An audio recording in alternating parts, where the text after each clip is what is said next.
Hi everybody, welcome back to my channel. So I just came back from the Spanish National and I'm pretty tired because I did something like 8 hours of autobus, but I'm fine. And I wanted to register right now the deck profile because yeah, I'm pretty happy with how it performed this deck. And if you don't know, I ended up with 5 wins, 3 draws and 1 loss, so this means that I got to top 64 and won this pretty cool meta. So I wanted to show you what I played, which if you saw my live stream, I played Ogdoadic-Fiendsmith, which it's something crazy. 60 pile, reptile pit, snake pit, Evo wing, Fiendsmith. So you will see. This is one of the coolest decks that I played in the last years, so I want to show you. And also, you know me, I like playing piles, so why not? If I can't play 60 cards, I'm not happy. Okay, so first of all, let's start with the Mitsurugi package. First, the rituals. We have 3 Abakiri, 1 Futsu and 1 Ameno. I think this is standard for every pure version or something that is not really Mitsurugi Resia. I think this is a great ratio.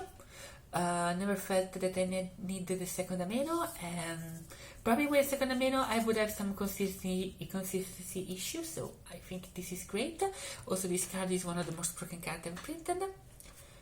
Monsters, 2 Aramasa, 2 Saji, and 1 Kusanagi.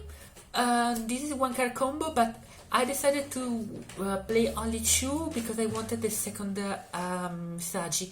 In testing, it came up, I noticed that a lot of the times, especially going first, I needed the second Saji for the grind game, so I went to get it. Usually I side out 1 when I go second because I want to have other cards at that point, and when you go second you only need 1 Saji, so it's great. And Kusanagi, great card, usually kind of a brick sometimes, not all the times, but you will see. Spells, prayers. Why this card is common? Can you tell me why this card is common? Konami made a mistake because this is one of the most broken cards ever printed. 2 ritual. You don't need the third one.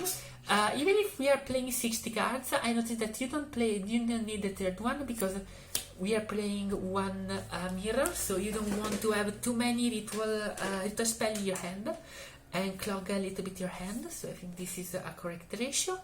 And lastly, 1 purification. Underrated card. I don't know why people are cutting this card from the main deck.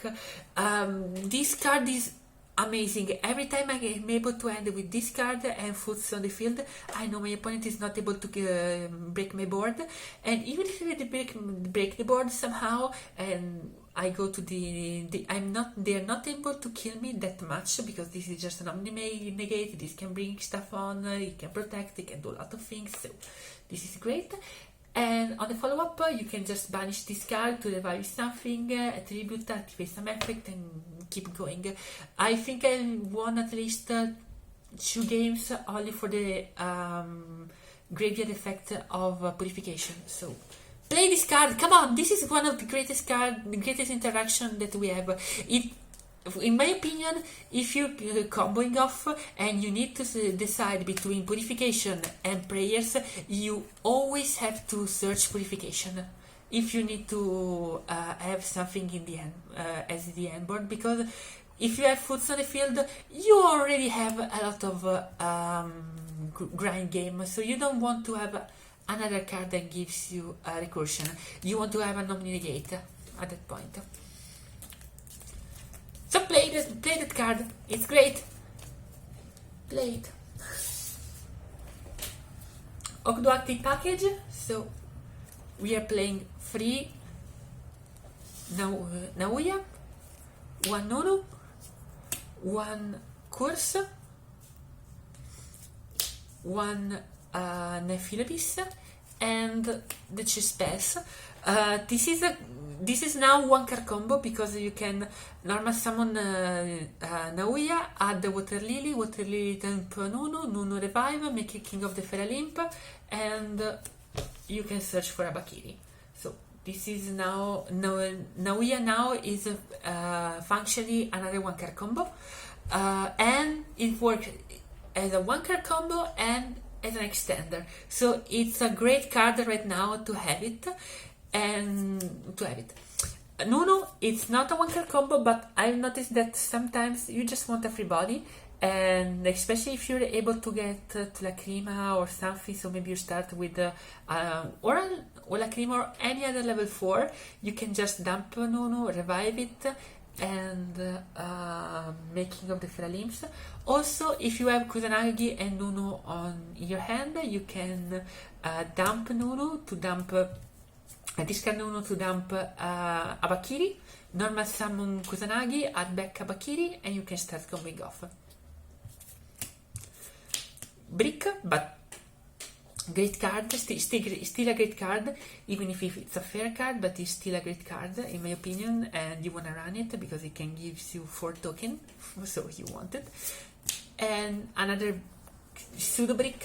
Another brick, no, come on, it's another brick, especially by the fact that this is a level 10, so the only way you can use it for tribute summon, for ritual summon is with mirror, but this is a card that wins game, especially under the reptile lock, so I think this is great to have it.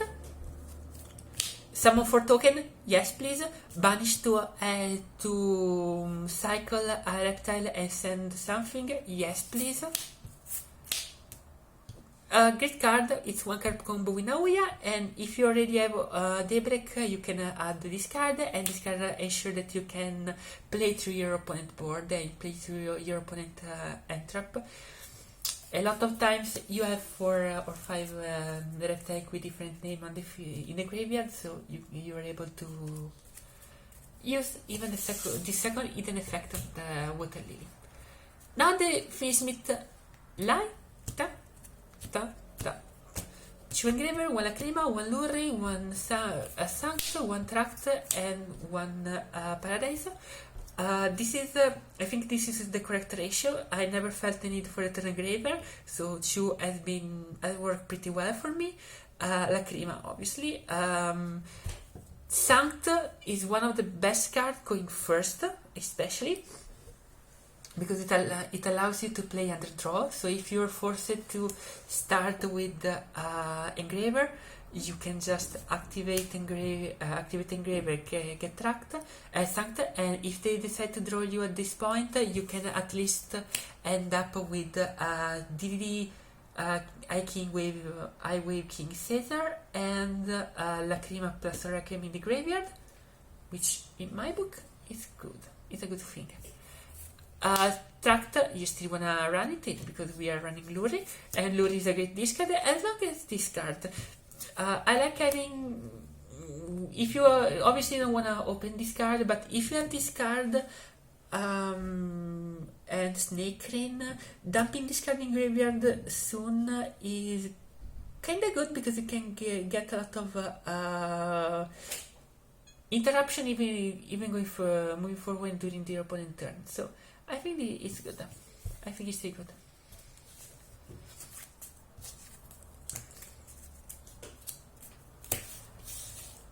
Now, generic good reptile things. Free snake rain and 1 natural serpent. What can I say? Great card. Brick, but who cares? You wanna play it. You still wanna play it. Also, please make Snake Rain ultra rare because I want my ultra rare copy of Snake Rain. We are now moving forward with free pre-preparation of rights, obviously because we are playing Mirror. I have a love and hate relationship with this card because it makes you weaker into draw, but at the same time it makes you able to add the ritual that you need and a ritual spell, so you can start off just with this card. So it's another 1 card combo. At the end of the day, I decided to run it, and I didn't regret it. It was a great card. it was a good game. Yeah, definitely. Now, hand trap, I decided to go with 7 Mulcharmies, so 3 Fuwalas, 2 Meows, and 2 Purulia. This has felt like an okay ratio. I felt saw the Mulcharmy pretty consistently going second. The only one that I never used as an effect was Meows, because I always draw it. But in theory, I like the idea of Meows, especially against, well, obviously Malice, but even against pure Mitsurugi or Rising Mitsurugi. This card is good. They summon it quite a lot from the graveyard, so I still think this is worth running it.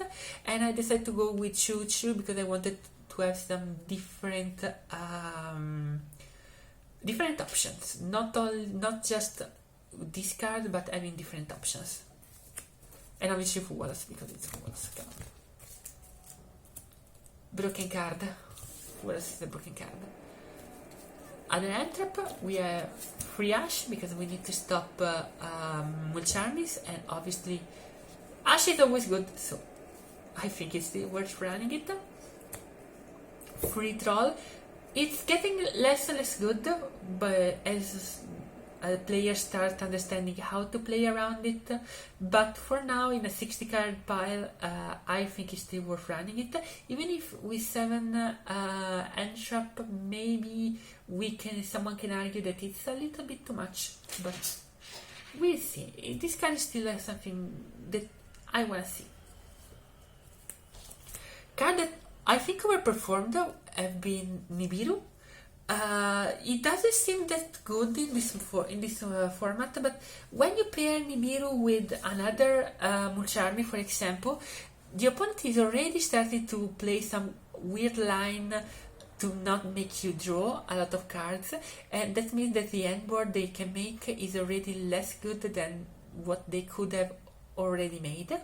So Nibiru at that point can just come down, break the field, and gives you a way to just kill your opponent on the follow-up turn, because Ameno can just destroy the token, so you don't need to have an issue with the token. Another card that I really enjoyed and performed pretty well are Pistias. Especially against Pure and against Raziel Mitsurugi, but even against Malice, sometimes this card can come up and do some work. Obviously against Malice you want to side it, but this is good. This has been still good.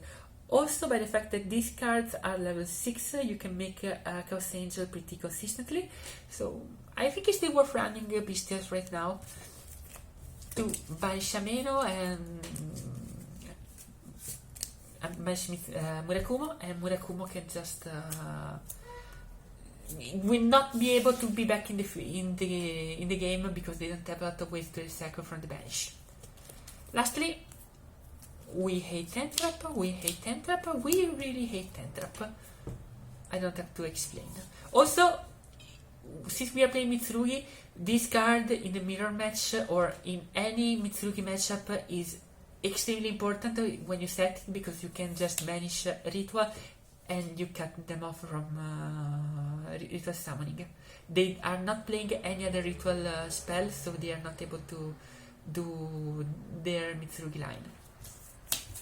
Which I lost a game to that. I know it because I lost a game. Okay, now extra deck. Fiendsmith package. I don't need to explain. I think it's pretty self-explanatory. The only card that I never made was this card. I did once sequence, but it has been hit by Nibiru, so I wasn't able to activate the effect. This means that these are never made on the field, but it's always made its way to the graveyard, so great cards. And we need to talk about Necrokit, because during the main combo line, this card you can easily discard Naoya to have another draw. So great card, and during the combo line you get 2 random draws, one by this and one by Lizardos, so I think it's great. And see that, to be honest, I don't think Caesar will last the next ban list. I don't think Caesar will last. So enjoy Caesar as much as you can. Linchu, IP, endboard, SP, crit interruption. Agad Lizard as part of the combo line. You go through this when you make the tokens. Echidna, emergency button if you get hit by something, and if you get 2 random bodies on the field, that one is a reptile. Also, the reptile lock doesn't. You don't care about that anymore that much, because you can just set up a pretty good board with just Mitsurugi cards. So great. Nightmare Unicorn to go into a bow. This is probably the best generic link fiend link monster that we can make. So yeah, playing it. And a bow is a great card. I don't need to explain you why a bow is a great card, I think. Ghost Angel. We're playing Light and Dark, and a lot of decks are not able to get rid of this card when you made it with Light and Dark monster, because most people are not playing Impermanence, and most people are not playing Droplet anymore. So this card hits the field, and they ask you, do you have something to get rid of this card? Do you have Wazoo? No? Okay, let's go to... Okay, I think I just won. Can we go to game 2? And lastly, Kill the Feelings, because we are Reptile monster, so Reptile deck, so why not? Side, Freelancer, we hate Malice. Bell, great card. I think I will move this card to the main deck, so because this is great, especially in the pure matchup, but even against Malice, I just won a game against Malice because I used Bell to negate the effect of Akkad to Akkad, and they just end up with no interruption, so great. Was to break boards, great card. This is one I wasn't sure about it, but then I decided to run it, and this was amazing. It won me 3 games, one against Malice and one against Raziel. One against Raziel, so still a great card.